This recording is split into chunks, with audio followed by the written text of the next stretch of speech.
ଆସ ପିଲାମାନେ, ଆଜି ଆଉ ଏକ ସୁନ୍ଦର କାହାଣୀ ଶୁଣିବା। କାହାଣୀର ନାମ ହେଲା ବନ୍ଧୁତ୍ୱ।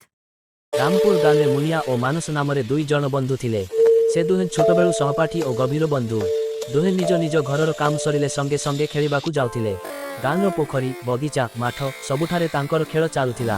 ମୁନିଆ ଖୁବ୍ ଚତୁର ଓ ବୁଦ୍ଧିମାନ ଥିଲା। ମାନସ ତେତେ ଚତୁର ନଥିଲେ ମଧ୍ୟ ସେ ମନରୁ ଭଲ ଓ ସତ୍ୟବାଦୀ ଥିଲା। ମୁନିଆ ସବୁବେଳେ ମାନସକୁ ସାହାଯ୍ୟ କରୁଥିଲା। ପଢ଼ାରେ ହେଉ କି ଖେଳରେ ଦୁହେଁ ସହଯୋଗ କରି ଆଗକୁ ବଢ଼ୁଥିଲେ। ଗୋଟିଏ ଦିନ ଗାଁ ପାଖରେ ଥିବା ଜଙ୍ଗଲକୁ ଦୁହେଁ ଫଳ ଆଣିବାକୁ ଗଲେ। ହଠାତ୍ ସେଠାରେ ଗୋଟିଏ ଭୟଙ୍କର ଭାଲୁ ଆସିଗଲା। ଭୟରେ ମାନସ ଜମିଗଲା। ମୁନିଆ ତୁରନ୍ତ ଗଛ ଉପରେ ଚଢ଼ିଗଲା, କିନ୍ତୁ ମାନସକୁ ଛାଡ଼ି ଦେଲାନି। ମୁନିଆ ଗଛ ଉପରୁ ଭାଲୁକୁ ଭ୍ରମିତ କରିଲା। ମାନସକୁ ଚିହ୍ନ ଦେଇ ମାଟିରେ ପଡ଼ି ମରିଥିବା ଭଳି ହୋଇ ରହିବାକୁ କହିଲା। ମାନସ ସେହିପରି କଲା। ଭାଲୁ କିଛି ସମୟ ତାକୁ ଦେଖି ଚାଲିଗଲା। ଭାଲୁ ଚାଲିଯିବା ପରେ ଦୁହେଁ ନିଶ୍ୱାସ ଛାଡ଼ିଲେ। ମାନସ ମୁନିଆକୁ କହିଲା, ଆଜି ତୁ ନଥାନ୍ତୁ ମୁଁ ବଞ୍ଚି ପାରିନଥାନ୍ତି। ମୁନିଆ ହସି କହିଲା, ସତ୍ୟ ବନ୍ଧୁ ସେଇ ଯେ ଆପଦ ସମୟରେ ସହ ଦିଏ। ସେଦିନଠାରୁ ଦୁହେଁ ଆଉ ଅଧିକ ଗଭୀର ବନ୍ଧୁ ହୋଇଗଲେ। ଗାଁର ସମସ୍ତେ ତାଙ୍କ ବନ୍ଧୁତାକୁ ଉଦାହରଣ ଭାବେ ନେଲେ।